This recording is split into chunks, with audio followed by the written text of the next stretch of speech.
une de l'actualité ce soir, une justice de qualité et accessible au service des États de l'UEMOA. La Cour de justice de l'espace communautaire réaffirme ses ambitions de créer au renforcement d'une communauté de droit. Mais ce sont les ambitions qui se heurtent souvent aux intérêts des États membres. Vous le verrez dans ce journal. Dans ce journal, la prolifération des habitats spontanés au Burkina inquiète le Conseil économique et social qui souhaite un règlement dirigeant du difficile problème de logement. Ce matin, pour l'ouverture de leur session, les conseillers affichent leur mission.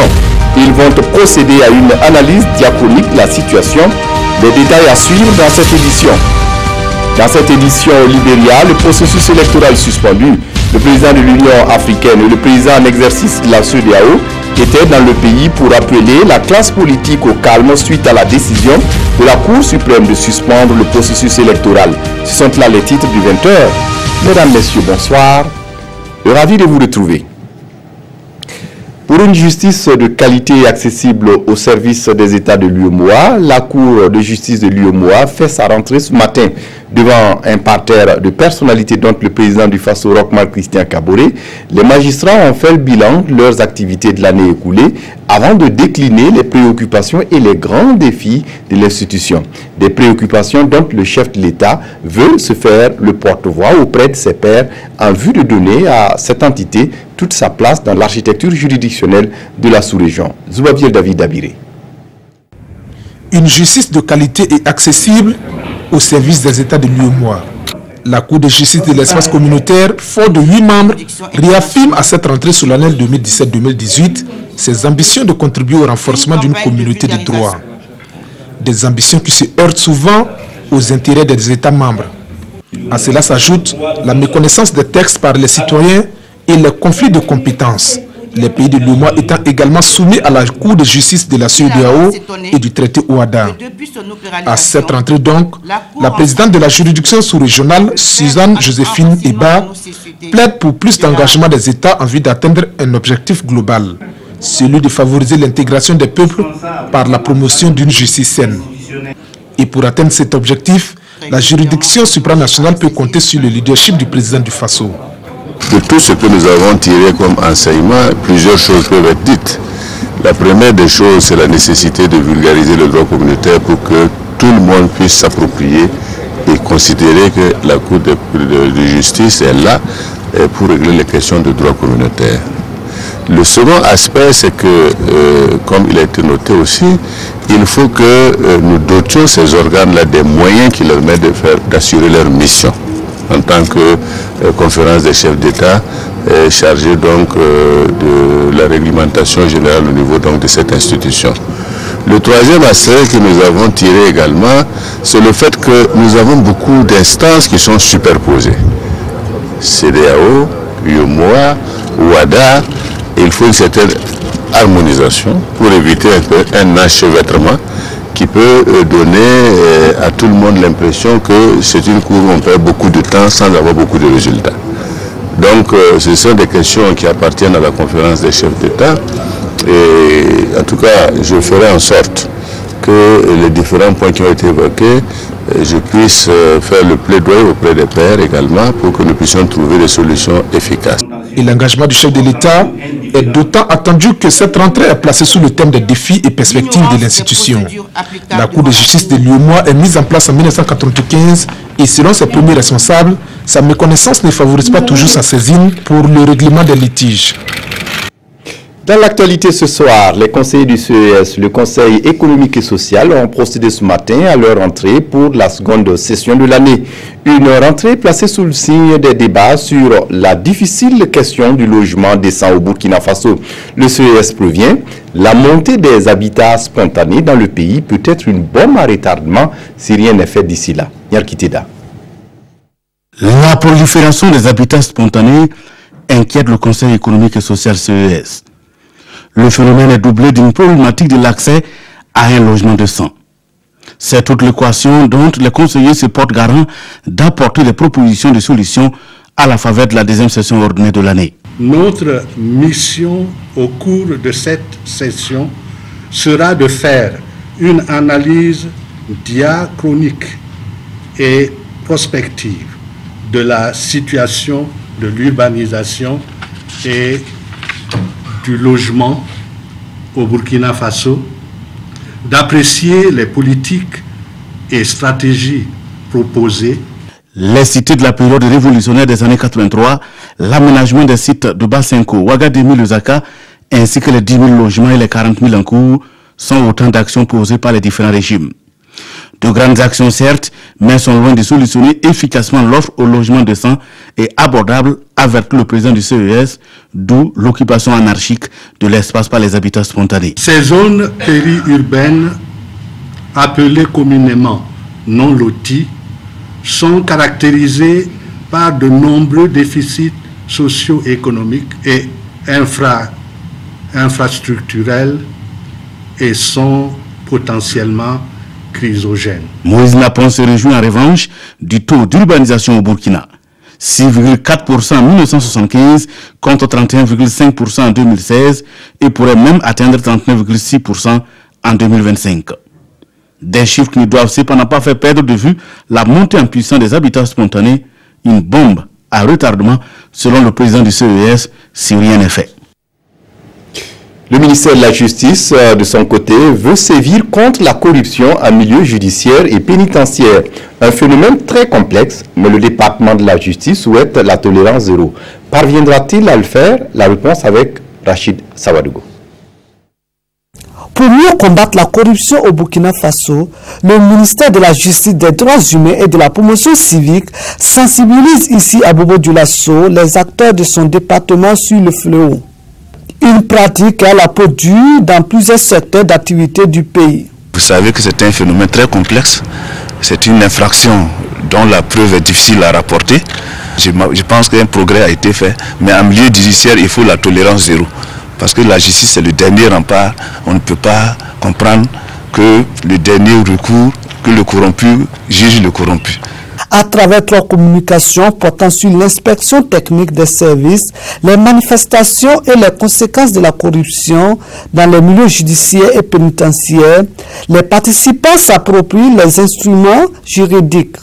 Les manifestations de la corruption en milieu judiciaire et pénitentiaire peuvent être définies comme l'ensemble des procédés par lesquels les acteurs de la justice, que sont les magistrats, avocats, greffiers, GSP, notaires et huissiers, etc., par lesquels ils procèdent pour pouvoir exécuter les pactes correctifs, à savoir prendre l'engagement de monnayer les attributions de sa fonction au détriment du justiciable.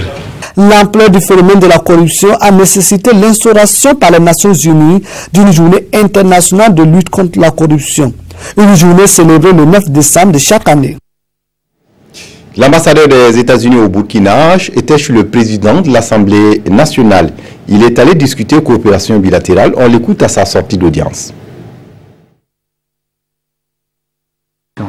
Alors cette réunion pour moi est une opportunité de souligner le soutien et l'accompagnement du peuple américain avec le peuple burkinabé et en plus, en particulier, comment nous soutenons l'institution de l'Assemblée nationale, qui est la voix de la population et qui est une institution importante pour le peuple et pour l'avenir.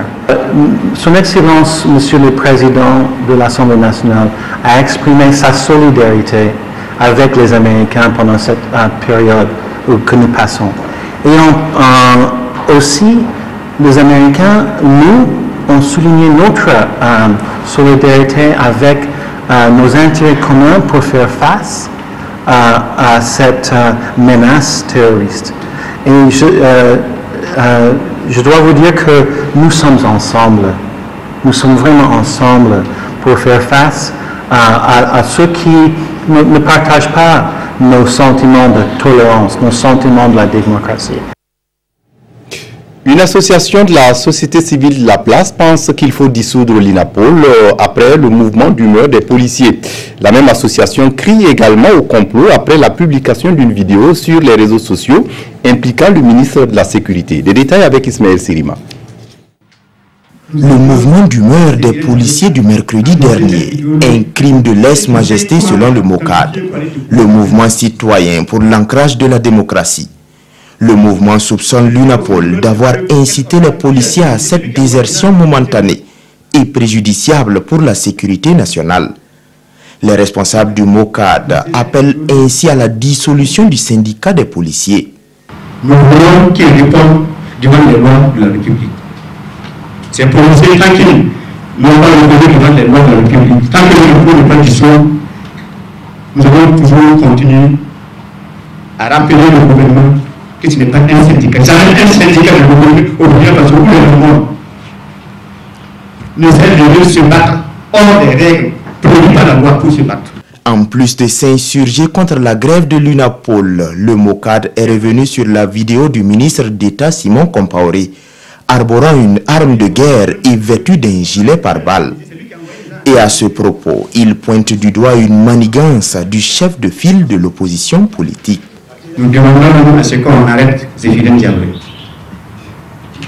Quand un chef de file de l'opposition politique va se dire qu'il a vu une vidéo sur Internet, mais il va aller déposer plainte. Est-ce que de vous à moi, si on ne vous pas invité, est-ce que vous pouvez une télévision comme ça mettre dans vos presses? Nous estimons que c'est Zéphirine Diablé qui a enregistré cette vidéo lui-même et qui sait comment il a authentifié pour aller déposer sa plainte en justice. Ce mouvement ne se limite pas à là. Il dénonce également la lenteur de la justice burkinabé à juger les dossiers de l'insurrection populaire et ceux du putsch manqué. L'autorité de développement intégré de la région du Liptako-Gourma appuie les États membres au renforcement de leur cadre réglementaire en matière de mines.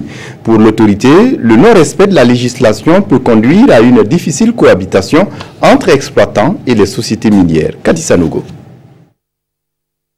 Plus de 400 sites d'or et plus d'1 million d'orpailleurs, avec une production annuelle de 10 à 12 tonnes au Burkina Faso, contre 3 à 4 tonnes au Mali, et plusieurs milliers de personnes employées au Niger. Ces chiffres du ministère des Mines et des Carrières du Burkina Faso ne laissent pas indifférents les autorités des États membres du Liptako-Gourma et l'Organisation de coopération et de développement. Cette rencontre régionale réunit des experts venus du Mali, du Niger et du Burkina.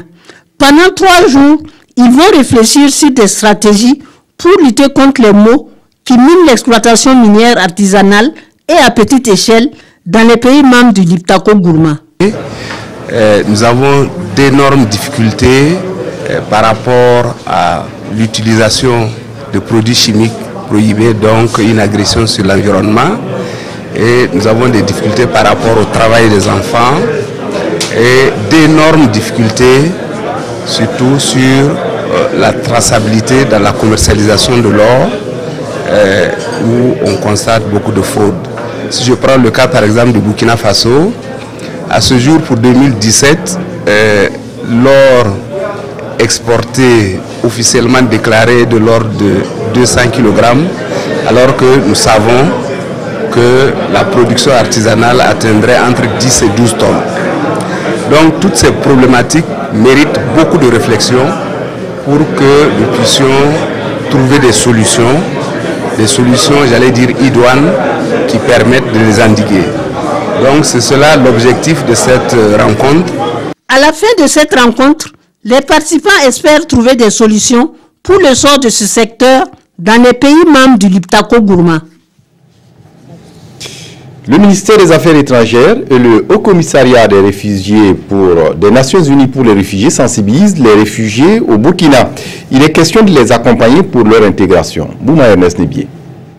Le bien-être des réfugiés au Burkina demeure une préoccupation du Haut Commissariat des Nations Unies pour les réfugiés et l'État burkinabé. Et cette journée de sensibilisation qui concerne ceux vivant dans les centres urbains, notamment à Ouagadougou, s'inscrit dans ce sens.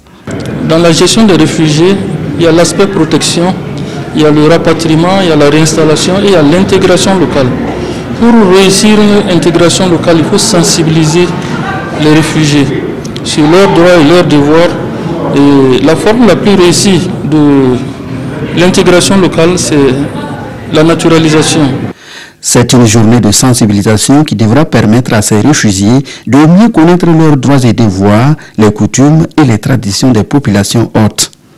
Les meilleures techniques de recherche d'emploi ainsi que les mesures sécuritaires dans un contexte de terrorisme leur seront également enseignées à travers plusieurs panels. Grâce à cet échange, ils sauront que nous sommes avec eux, pour la recherche de solutions et qu'on va leur donner des conseils, on va discuter avec eux de toutes les alternatives possibles pour qu'ils puissent avoir cette dignité qui leur a manqué lorsqu'ils sont devenus réfugiés. Et si les échanges sont constructifs, nous pourrons certainement sortir d'ici avec peut-être des solutions, des pistes de solutions pour que demain, ces personnes puissent avoir l'autosuffisance que nous souhaitons pour elles. Selon le Haut Commissariat des Nations Unies pour les réfugiés, plus de 25 000 réfugiés vivent au Burkina et le gros nombre vient des pays de la CEDEAO. En santé, une campagne pour offrir des toilettes à ses proches. Elle vient d'être lancée ce jeudi à Zorgo, dans le Ganzourgou. L'accès à des ouvrages d'hygiène et d'assainissement est un droit fondamental de l'homme. Et pour le gouvernement burkinabé, la solidarité doit aider à réduire le gap. On en parle avec Rasmane Zoundi et Nathalie Sawadgo. Madame la Première Dame a bien voulu interpeller. Plus de défécation à l'air libre au Burkina Faso. L'épouse du chef de l'État adhère au projet Faso Toilette. Au Burkina Faso, il n'y a que 19% des populations qui ont accès à un ouvrage adéquat d'assainissement, selon le rapport annuel 2016 du Programme national approvisionnement en eau potable. La situation est criarde en milieu rural, avec des chiffres inquiétants dans certaines régions comme le centre-sud avec 6% et l'est avec 11%. Sika Kabouré, à travers cette sortie terrain, apporte sa contribution dans la sensibilisation. Je ne pouvais rester indifférente à cette situation alarmante qui nous fait perdre énormément au plan du développement économique et social, les dommages causés à l'environnement par cette pratique et les risques sanitaires qui en découlent, ayant en effet de lourdes conséquences sur le progrès de notre pays. J'ai adhéré ainsi à la campagne Faso Toilette, non seulement en y marquant mon soutien total en tant que marraine, mais aussi pour poursuivre mon engagement en faveur de l'assainissement exprimé depuis 2011 dans le Ganzourgou au profit des élèves, convaincu que cette couche sociale peut influencer durablement et de façon décisive les habitudes des adultes par l'adoption des règles élémentaires d'hygiène quotidienne. À travers un dîner gala qu'elle a initié le 27 janvier dernier, avec les épouses des chefs diplomatiques, elle a réussi à collecter un fonds d'environ 1 500 000 francs CFA. Un fonds qui a servi pour réaliser des latrines pour l'école primaire de Longo dans le secteur 3 des Zorgou. Faso Toilette est un projet porté par un consortium de structures œuvrant dans le domaine de l'eau et l'assainissement et le département en charge de ces questions. Son objectif est de mettre fin à la défécation à l'air libre. Que Faso Toilette n'est pas un projet qui vient construire des toilettes pour les familles dans les villages. Faso Toilette est une initiative qui interpelle la conscience de chaque citoyen par rapport à son rôle pour le développement de notre société. Construire des toilettes est largement accessible à un grand nombre de Burkinabés. Il suffit d'en faire une priorité. Il suffit de reconnaître que cela est aussi important que d'offrir un téléphone portable, que d'offrir des pagnes, que d'offrir des sacs de riz à chaque fête, que d'offrir plein d'autres objets que vous connaissez tous, mais également que de soutenir quelqu'un qui est en difficulté à un moment de maladie, parce que cette maladie aurait pu être prévenue si cette personne avait eu accès à des toilettes décentes. Faso Toilette envisage de faire construire, d'aider à construire par la sensibilisation au minimum 100 000 toilettes par an. C'est formidable parce que dans nos programmes annuels moyens, on est à 50 000, 60 000 toilettes. Et si nous devons atteindre les objectifs de développement du millénaire, ce qu'on appelle la cible 6, nous devons construire 2 millions de toilettes. Vous voyez qu'il y a beaucoup à faire. À cette campagne de sensibilisation, les autorités sont appelées à souscrire pour des constructions de latrines au profit des ménages. Un signal fort qui va sans doute donner un coup d'accélérateur dans la lutte contre la défécation à l'air libre au Burkina Faso. L'Organisation ouest-africaine de la santé OAS va appuyer les hôpitaux de la sous-région pour mieux répondre à leur mission de prise en charge des malades. Ce matin, l'OAS a entamé une réflexion à Ouagadougou dans le but de définir une stratégie pertinente pour nos hôpitaux. Zoubaviel David Abiré. Rupture de stock, vétusté des infrastructures et équipements, faible capacité de gestion et d'organisation. Ce sont entre autres des difficultés rencontrées par les établissements sanitaires en Afrique de l'Ouest.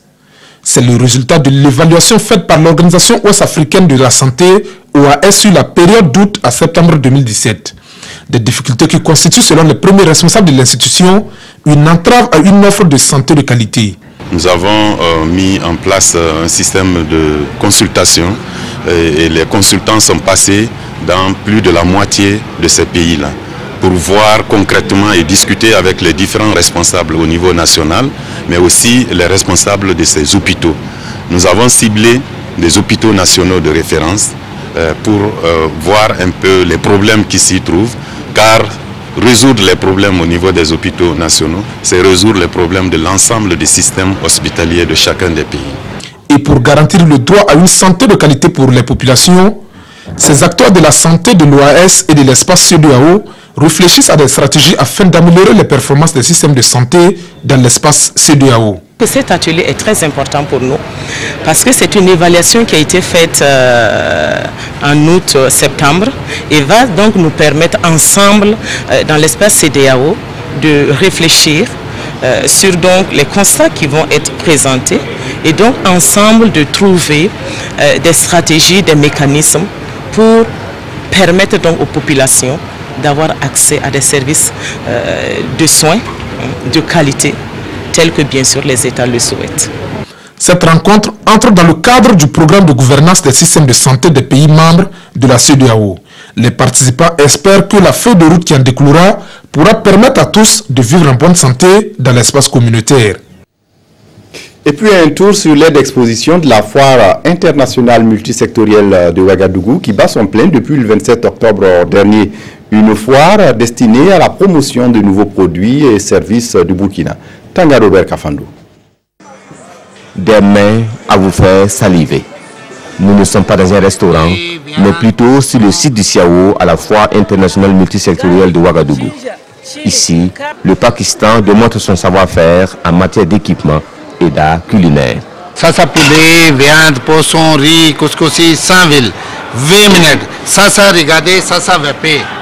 100 000, 20 minutes. Poulet, viande, poisson, riz, couscousi, 100 000.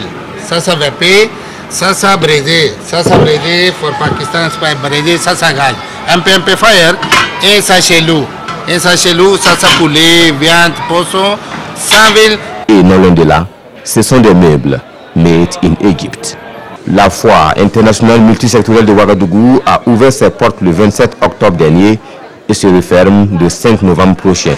Et à mi-parcours, les organisateurs sont satisfaits de la participation. Ce que je peux dire pour cette fois, nous avons en tout cas un maximum de pays qui soient là, 16 pays venus de tous les continents.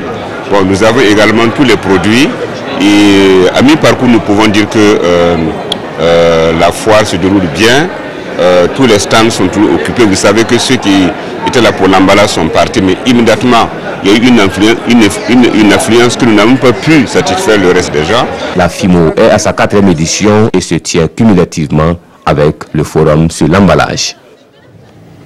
Sport cyclisme, la 7e étape du 30e tour international du Faso s'est disputée aujourd'hui entre Banfoura et Bobo Dioulasso sur une distance de 120 km. Abdul Aziz Mikiema a offert au Burkina Faso sa première victoire d'étape. L'étalon a franchi la ligne d'arrivée après 3h46 à la vitesse moyenne de 39,83. Le maillot jaune quitte les épaules de l'Allemand Benjamin Stosser pour atterrir sur celle de l'Érythréen Simon Moussi. Mathias Sorgo est classé 3e au classement général au temps et a mis 1 minute 31 secondes derrière Simon Moussi et le Marocain Mourouani Salahidine. Nous avons justement en ligne depuis Bobo Dioulasso Lassina Sawadgo. Lassina, bonsoir. L'espoir commence à revenir avec les Burkinabés depuis Bobo Dioulasso. On savait que cette étape de Bobo Dioulasso était une étape mythique pour les étalons cyclistes du Burkina Faso. Et elle a été encore aujourd'hui, la bataille de Sia a bel et bien eu lieu. Et c'est Abdoulaziz Nikema, vous l'avez dit, qui a franchi en premier la ligne d'arrivée ici du côté de Bobo Dioulasso. C'était un enseignement très important parce que depuis le début de ce tour-là, les Burkinabés étaient un peu en dedans et ont commencé à s'inquiéter. Cette victoire à Burkinabé redonne du baume au cœur de tous les supporters des étalons cyclistes du Burkina Faso. Et vous l'avez dit, l'information majeure aussi ici donc à Bobo Dioulasso, c'est que Benjamin Stoder n'est plus le détenteur du maillot jaune. Et maillot jaune donc qui est désormais l'apanage de Simon Moussi. Et pourquoi Simon Moussi et Mourani Salaoni ont le même temps. Fousseni Koundé, tenez-vous bien, il a fallu donc répartir au niveau des sprints de bonification de ce matin pour attribuer donc le maillot jaune à l'enfant venu d'Asmara, c'est-à-dire la capitale de l'Érythrée. C'est très important et ça démontre encore que ce Tour du Faso n'a pas encore fini de nous surprendre. Il y a encore 3 étapes à venir et l'étape surtout de demain, Bobo Dioulasso de Dougou, 171 km, aura et surtout vaudra son pesant d'or entre Mourani Salahedine du Maroc et Simon Moussi de l'Érythrée qui vont se mener à coup sûr une bataille sans merci pour porter le maillot jaune à l'issue de l'étape de Dougou demain. Merci à vous, Lassina Sawago. Certainement qu'on vous retrouvera demain encore pour le point de cette 30e tour du Faso. La suite de ce journal, le second tour de l'élection présidentielle au Libéria entre l'ancienne star du football George Weah et l'ancien vice-président sortant Joseph Boakai pourrait bien être reporté le temps que la Cour suprême se penche sur le recours déposé à la Commission électorale nationale par l'un des candidats battus au premier tour le 10 octobre dernier. Et c'est dans ce contexte que le président de l'Union africaine et le président en exercice de la CEDEAO étaient au Libéria pour appeler la classe politique au calme. Les dirigeants de la CEDEAO et de l'Union africaine sont au Libéria pour assurer la médiation entre les dirigeants des principaux partis politiques afin d'assurer l'effectivité du second tour des élections. Mercredi, la Cour suprême a convoqué la Commission électorale nationale à une audience fixée à jeudi. Cela fait suite à la saisine de 3 partis politiques contestant les résultats du premier tour de la présidentielle du 10 octobre. Nous avons eu le premier tour du processus électoral qui s'est achevé. Et depuis lors, il y a eu quelques plaintes, quelques contestations sur les résultats des élections. Ce processus est en cours conformément à la primauté du droit. La Cour suprême a également ordonné à la Commission électorale de suspendre toutes les actions liées au second tour prévu le 7 novembre jusqu'à ce qu'elle ait statué sur le cas. La communauté internationale a lancé des appels aux différentes parties pour que le processus électoral se déroule en bon ordre et dans le respect des résultats. Et puis la revue de presse des quotidiens avec Vincent Tiendrebego. Sacré contre le terrorisme, titre Siroya, à propos du 57e anniversaire des Forces armées nationales. Un anniversaire célébré sous le thème « L'armée et la nation solidaire face aux défis sécuritaires du moment ». L'un des grands chantiers au département de la Défense, c'est le projet de loi de programmation militaire présenté par le ministre Jean-Claude Bouda comme le moyen pour trouver solution aux besoins d'infrastructures et d'équipements pour les forces armées. L'autre chantier, la participation du Burkina Faso à l'opérationnalisation de la force du G5 Sahel. Et le chef suprême des armées, Rochma Christian Kaboré, de lancer l'appel à l'Union pour faire face aux défis sécuritaires. La défense du territoire n'est pas simplement militaire, elle passe aussi par l'accompagnement des populations, a affirmé le président du Faso. Et s'ils étaient allés parader à Djibo, écrit l'observateur Palga, qui rappelle que le nord du pays a encore été éprouvé durant ce long week-end, avec 2 attaques alors que l'armée s'affairait à l'organisation de sa fête. D'où cette suggestion d'une parade militaire démonstrative dans le Soum, qui aurait pu donner réconfort aux populations et frayeur aux ennemis. L'observateur Palga qui ne passe pas sous silence l'absence de la police nationale à cette parade, leur mouvement d'humeur y était pour quelque chose. En tout cas, dans le journal de Pays, on apprend que la direction générale de la police nationale veut situer les responsabilités. Dans un communiqué, la direction générale estime que le Rubicon a été franchi avec ce mouvement et des sanctions appropriées seront prises à l'encontre des agents impliqués. Il y a 3 ans, ils étaient ensemble dans les rues contre le président Blaise Compaoré. 3 ans après la chute du régime, les insurgés sont plus que jamais divisés sur la gestion du pouvoir. Ce soir, juste après ce journal, vous allez suivre un face-à-face inédit entre insurgés au pouvoir et insurgés de l'opposition et de la société civile. Simon Bongo, le modérateur de ce débat, est en ligne depuis le studio production de la RTB. Simon, bonsoir. Quelle est donc la question qui est discutée ce soir? Bonsoir à vous, Fousseni Kindo. Vous l'avez dit, controverse revient ce soir justement sur les causes de la chute du régime Compaoré en lien avec la gouvernance d'aujourd'hui. Souvenez-vous, il y a 3 ans, le peuple s'était soulevé contre le pouvoir Compaoré. Tous dénonçaient la modification de l'article 37, même pas seulement. Le peuple avait remis en cause un système de gouvernance politique, gouvernance économique, mais aussi gouvernance sociale. 3 ans après, les lignes ont-elles bougé? La question ce soir, où en est-on avec l'esprit de l'insurrection? Et donc, des invités de renom pour en parler. Avec nous, il y aura le gouvernement représenté par son porte-parole, Rémi Fulgence Dandjinou.